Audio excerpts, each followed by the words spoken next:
Hey guys, so this Halloween, my friends and I decided to watch a horror movie. Little did we know, we were about to go on a life-changing hour-and-a-half journey with the best horror movie I've ever seen. Carved is a movie about a killer pumpkin trying to get revenge for the deaths of its fellow pumpkins. And it was an absolute joy to watch unfold. Every aspect of this movie is insane in the best way possible. From the characters to the dialogue to the story itself. You never know what to expect next, and there's so much to say about this one, so let's start off right from the beginning. The movie starts with a cold open on the Halloween night of 1993, where we see a room filled with mutilated dead bodies. We cut to a reporter who's decided to film a TikTok at the murder scene, while the killer pumpkin is still in the room with him. He reveals the true depths of his stupidity when he decides to try and attack the pumpkin with a knife, but fails spectacularly when he decides to stab a random scarecrow instead. This leads to his inevitable decapitation by Pumpkin, sending us straight back to earlier that day. At this point, the town is preparing itself for a Halloween celebration, and the mayor is interviewing with the reporter from the opening. It's revealed from the interview that there was a recent toxic waste spill in the town. Despite their agreement not to mention the disaster, the reporter keeps asking questions about the spill, which leads to the mayor cutting the interview short. It's at this point where we get our first taste of the immaculate dialogue in this movie, with their interview ending like this.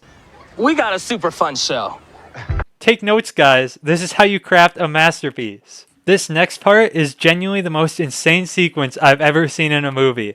It starts out by introducing the main characters as they are performing a play to celebrate Halloween. For now, the only characters you need to keep track of are the director Kira, her younger brother Trevor, and the lead actor Cody.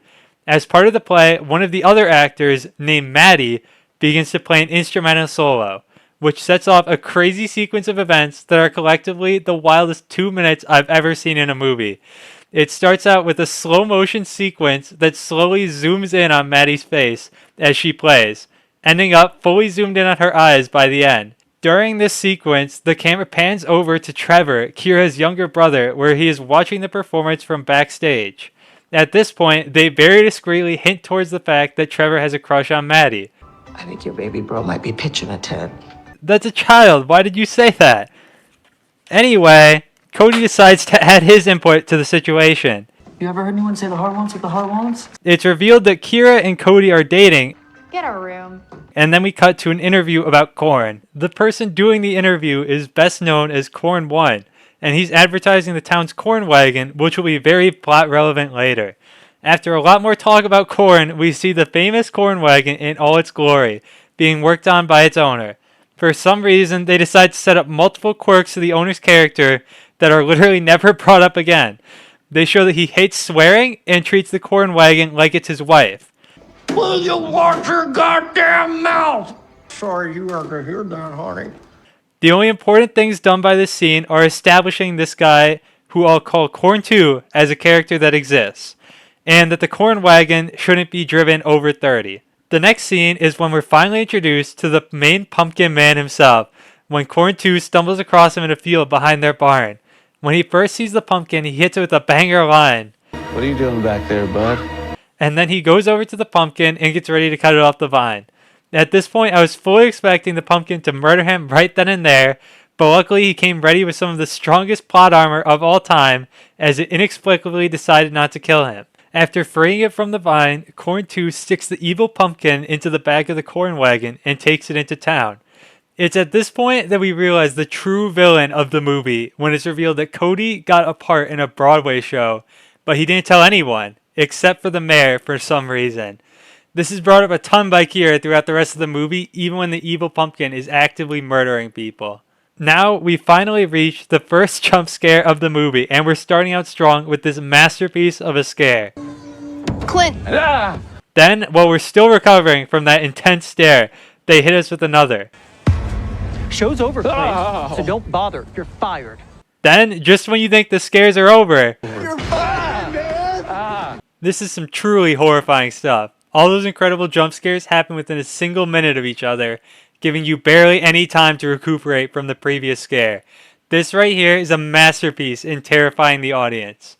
When we first saw these jump scares, we almost had to turn off the movie out of pure fear, but we somehow managed to get through. Anyway, somewhere between all those terrifying jump scares, Corn 2 got himself fired, and then he and Corn 1 got high. Then Corn 1 decides that he wants to carve the evil pumpkin at the pumpkin carving contest that happens later that night. In the next scene, we see Trevor and Kira in the school, where we see that he still hasn't heard the news about Cody moving away for his show. They also show that Trevor has medication, but that he doesn't want to take it to the party because he doesn't think he'll need it. The way this is set up makes it clear that it'll be important at some point, but don't worry, I'm sure we'll get to that later.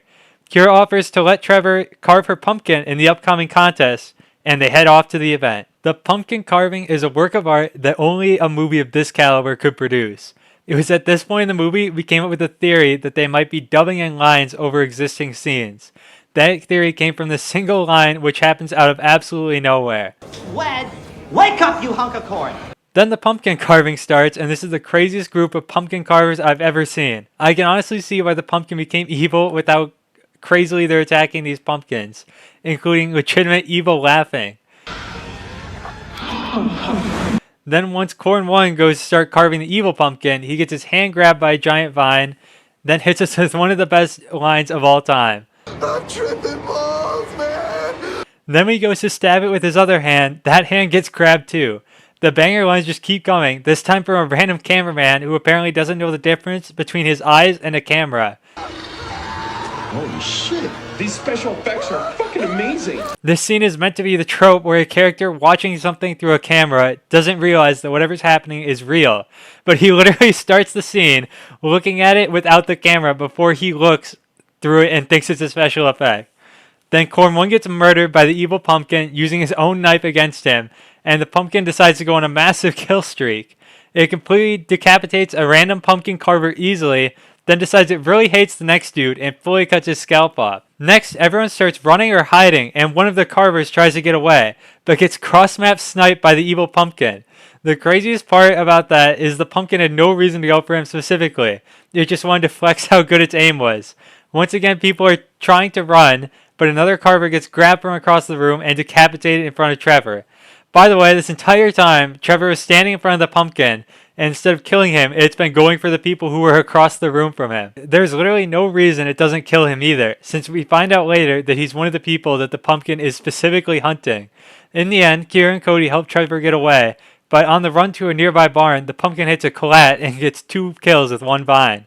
Then the scene ends with Kevin, who is dating the mayor, getting dragged off by the pumpkin right before he gets into the barn. At this point, almost everyone left alive is gathered in a barn near where the murders took place. The character, who I'll be referring to as Clown, starts freaking out about the pumpkin, and when Kira tells him to calm down, he hits her with this incredible line. You can lie to yourself all you want, honey. You know, you're not the director of my feelings right now, okay?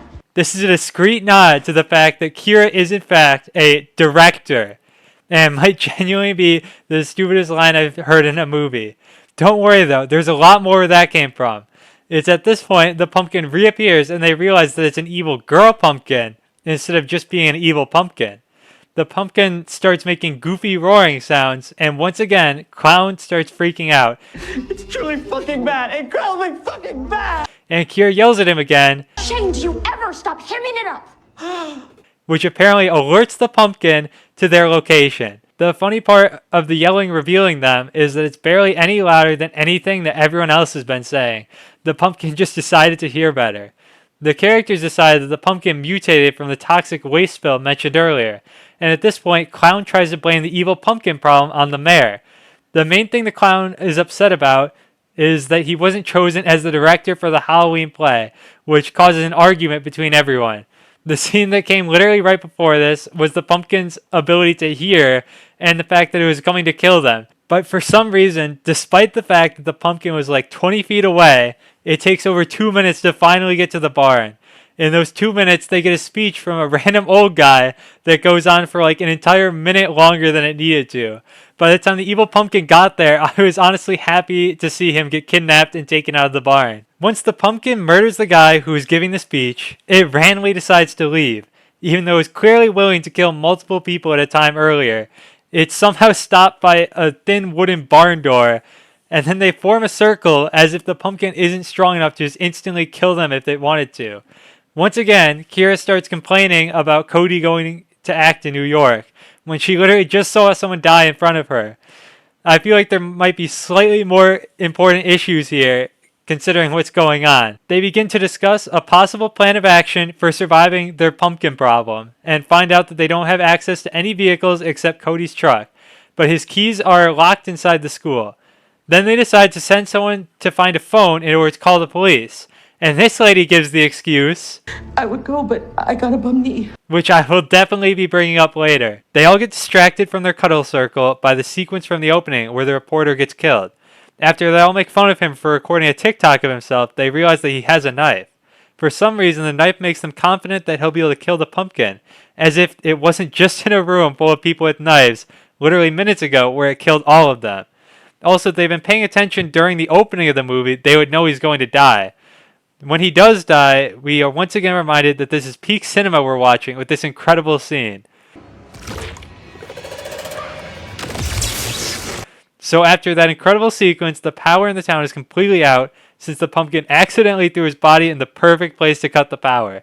This of course means that the phone lines no longer work, so now they need a new plan to get out of town alive. Fortunately, before they manage to come up with the plan, the evil pumpkin shows up outside the barn looking for victims.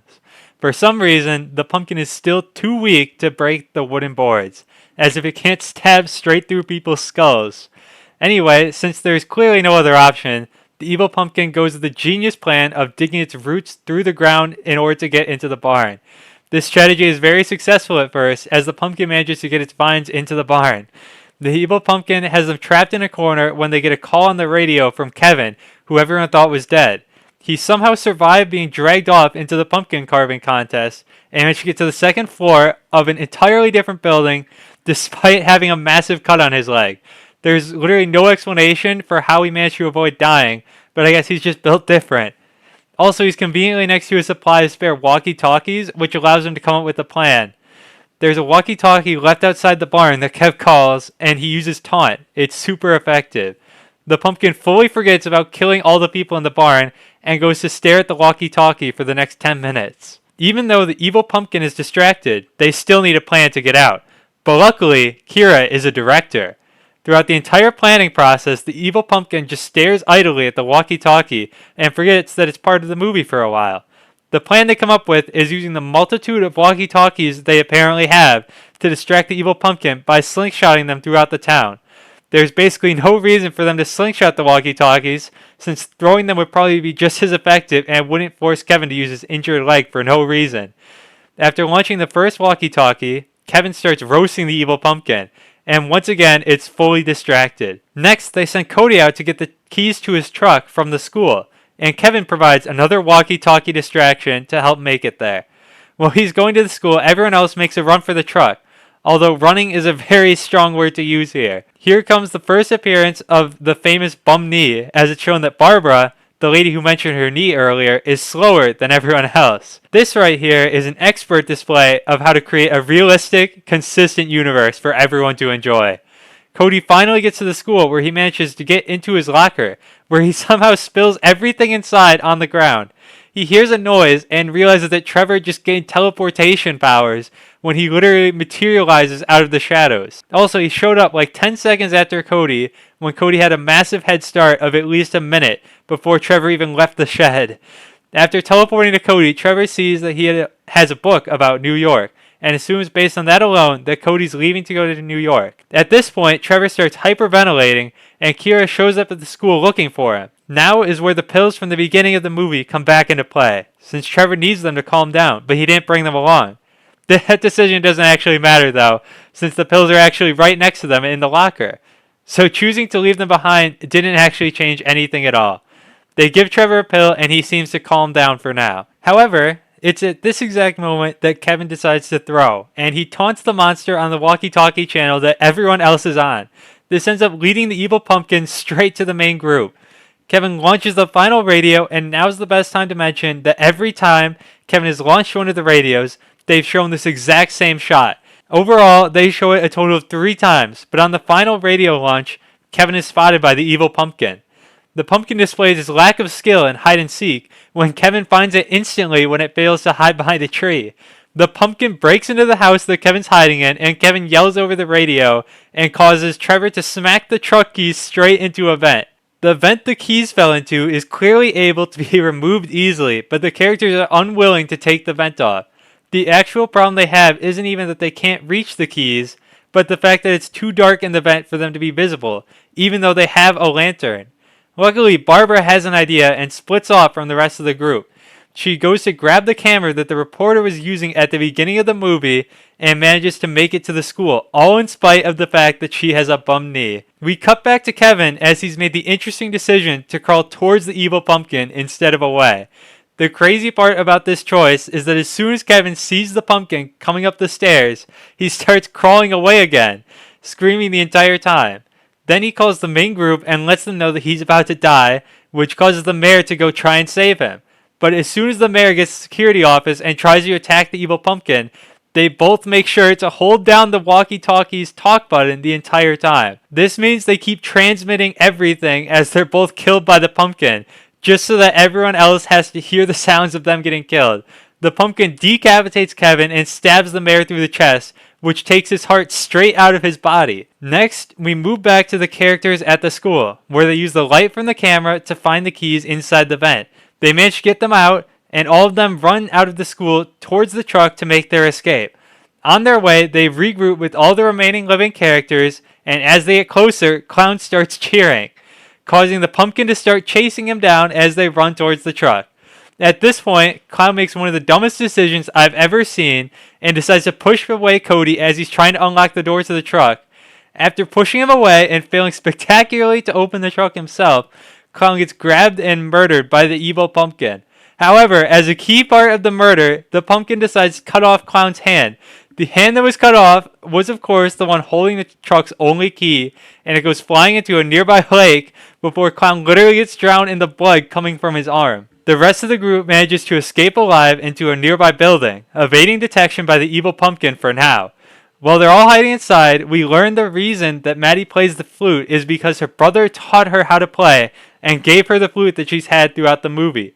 At this point, they realize that they can try to escape in the corn wagon since they always leave the key inside. As they all make a break for the corn wagon, Maddie realizes that she accidentally left her flute back where they were hiding and runs to get it. There was literally no reason for Maddie to go back because as far as we know, the pumpkin isn't known for her flute killing as much as she's known for the human killing part. Anyway, she immediately dies off screen as soon as she separates from the group, while everyone else manages to escape in the corn wagon. As they drive off in the van, they discover the body of Corn 2, and their immediate reaction is to start filming him. Then everyone realizes that he's alive, and it turns out that he's been sleeping throughout the entire movie. He's still high from the very beginning and doesn't realize that there's actually an evil pumpkin on the loose. For some reason, they decide to watch the previously recorded footage on the video camera of everyone else dying. After reviewing the footage, they finally realize that the evil pumpkin is targeting people who carved the pumpkins in the contest. We knew this the entire movie since every time the pumpkin has killed someone previously, they've shown a flashback in pumpkin vision to them carving pumpkins. Anyway, at this point, they realize that the only person left who is carving pumpkins is Trevor, and decide to sacrifice him to appease the evil pumpkin. Yeah, unfortunately, that's not actually what happens. They don't sacrifice him to the evil pumpkin, and instead just try to explain to Corn 2 that there's an evil pumpkin running around. Corn 2 doesn't believe them, even though they can hear the evil pumpkin roaring behind them. It somehow catches up to the moving truck, despite being incredibly slow the entire rest of the movie. This implies that every character has the ability to run faster than a truck, in spite of the fact that some of them have a bad knee. Corn 2 decides that the noises must be coming from the engine, despite saying earlier, Something on the ceiling. so I guess he thinks the engine is on the roof, and tries to take over driving. He's concerned that they've been driving over 30, which breaks the corn wagon rule. He tries to turn around and go back, and then they start to threaten him with a knife when the evil pumpkin manages to get inside the truck and distracts everyone. This makes Corn 2 forget he's supposed to be driving, and he immediately crashes into a tree, where he goes flying straight out the window in an intense scene. Now this is some scary stuff. Despite the fact that everyone in the corn wagon was standing when they crashed, they all somehow survived the accident and get knocked out. Also, despite the fact they were knocked out right next to the evil pumpkin, it disappears for the next 5 minutes of the movie. When Kira wakes up, Trevor is covered in blood and she thinks he's dead, although it turns out that he's actually barely hurt and that the blood covering him is fake. Barbara somehow ended up behind the truck, despite the fact she was standing in the front when they crashed, and she has a knife in her chest, so she dies. At this point, the pumpkin remembers it's in the movie and goes back to the corn wagon to kill them. Trevor is already covered in fake blood, so he comes with the idea to play dead, but for some reason, everyone else also starts playing dead, despite the fact that they're barely hurt or putty. So really, they're just giving away Trevor's cover, despite the fact that the pumpkin apparently isn't even hunting them. The evil pumpkin finally gets to the corn wagon and uses its vines to check if they're still alive. Then after it takes its vines back out of the truck, everyone immediately starts moving and talking, despite the fact that they know it can hear. It turns out the pumpkin was standing right outside the whole time, and it opens the back door. Somehow it didn't hear them and starts rubbing them with its vines again when it literally tries checking Trevor for a pulse, and then slaps him on the cheek. Luckily, right then, Corn 2 starts yelling about the damage to the wagon, since he somehow survived that intense crash from earlier. The pumpkin remembers Corn 2 as the guy that cut him off the vine at the beginning, which is justification enough for him to be killed by the evil pumpkin, so he gets dragged away. We see Corn 2 again with the evil pumpkin at the house, where it mourns the deaths of its fellow pumpkin. Then it kills Corn 2 by stabbing him with the giant flower it has on its head. For some reason, at this point, Kira decides to run to a nearby barn to get help, which it turns out belongs to the owners of the corn wagon. They literally drove for like 10 minutes, but somehow got lucky enough to crash right next to Corn 2's house. Also, they don't have any reason to look for help, since they have the perfect opportunity to escape on foot while the pumpkin is distracted by Corn 2. For some reason though, only Kira goes back to the barn, while Trevor and Cody stay at the corn wagon, even though that's exactly where the pumpkin would go next. She runs into the barn owner, who is the guy from earlier that's in love with the corn wagon, so for convenience, I'm going to be calling him the lover from now on. He also has a gun, so he's instantly the most overpowered character in the movie. Corn 2 then makes a surprising reappearance as he emerges from the shadows, and somehow none of the characters notice the giant vine that's sticking out of the spot his face should be. Eventually though, they realize that he's missing his head and try to shoot at the pumpkin. Unfortunately for them, the pumpkin brought a body shield to the gunfight, so it only takes minor damage before using the shotgun to kill the lover. During the scuffle, Kira ran away instead of helping to win the 2v2. She happens to run into Trevor and Cody in a nearby field, which happens to be the field where the evil pumpkin keeps all of its babies. The evil pumpkin shows up to kill Trevor, but luckily our heroes are able to hold one of its children as a hostage to use as leverage to escape. They break into the nearby barn and hide inside with the child as the evil pumpkin chases after them. This implies that they're all able to outrun a truck since they were able to escape the evil pumpkin on foot, whose speed has been shown to be at least that fast. Anyway, the pumpkin makes its way into the barn and looks around to try and find its kidnapped child. The pumpkin is in front of an old shredder which gets turned on by Kira, killing the pumpkin child and getting one of the evil pumpkin's vines stuck. Then they all jump the evil pumpkin and stab it with pitchforks, which is not very effective. Somehow they manage to overpower the evil pumpkin despite its near limitless strength and get it into the shredder. For some reason, immediately after the evil pumpkin dies, Trevor wanders off to the field that's filled with the baby pumpkins. Obviously, Trevor immediately gets jumped by one of the baby pumpkins and is about to get strangled when Maddie shows up out of nowhere and kills it with her flute. There's literally 5 minutes left in the movie at this point, and she just randomly shows up after she died like half an hour ago. When they ask her how she got away, they use this opportunity for one last reference to improvisation. I improvised. Since being an actor would obviously help beat an evil pumpkin with super strength. The way she managed to survive was because the pumpkin decided to throw her into a random closet where there was a container of herbicide, and she used the herbicide in order to scare off the pumpkin. The reason there was a blood splatter on the wall was because the herbicide was dyed red, which apparently made it look identical to a splash of blood on the wall. Now we get to the best part of the movie, where they somehow managed to line up every single one of the baby pumpkins, despite the fact that a single one is shown to be strong enough to overpower Trevor, and then once they've lined all of them up, they run each of them over with the shredder. By the way, they definitely missed some of the pumpkins, since you can see that some make it away unscathed. Obviously, this means we can expect a sequel where the pumpkins they missed come back next Halloween to take their revenge on the group. Honestly, I think it would be a really hilarious sequel too, since they could have a bunch of evil pumpkins running around New York chasing down all the main characters. Now we get to the outro of the movie, where they talk about whether Trevor will be alright after everything he's seen, where Kira says this. If I can get him through last night, I'm pretty sure I can get him through high school. I don't think that's very comparable with high school. As far as I know, they generally don't let evil pumpkins run around there. Then Kira decides that she wants to write a story about a killer pumpkin, which obviously implies that she wrote this movie, so it must be a true story. I guess everyone living in New York needs to keep an eye out for more evil pumpkins showing up next year. At the very end of the movie, they tease the fact that the evil pumpkin had another child hidden away with Corn 2's body. So that's just one more evil pumpkin added to the group of survivors. And that's the end of the movie. That was genuinely the most insane movie I've ever seen. Literally the entire runtime is constant craziness, whether it's what the characters are saying or what's happening on screen. I would recommend everyone watches Carved if you want an hour and a half of pure entertainment. I genuinely loved watching this movie and would recommend anyone who's a fan of horror movies to watch it with your friends. You definitely don't get a movie like this every day, so I knew that I had to make a video about the wild ride that is this movie. I hope you guys enjoyed, and if you did, make sure to leave a like and subscribe. I'm definitely planning to make another video like this about the Jack in the Box, since I have a lot to say about that movie too.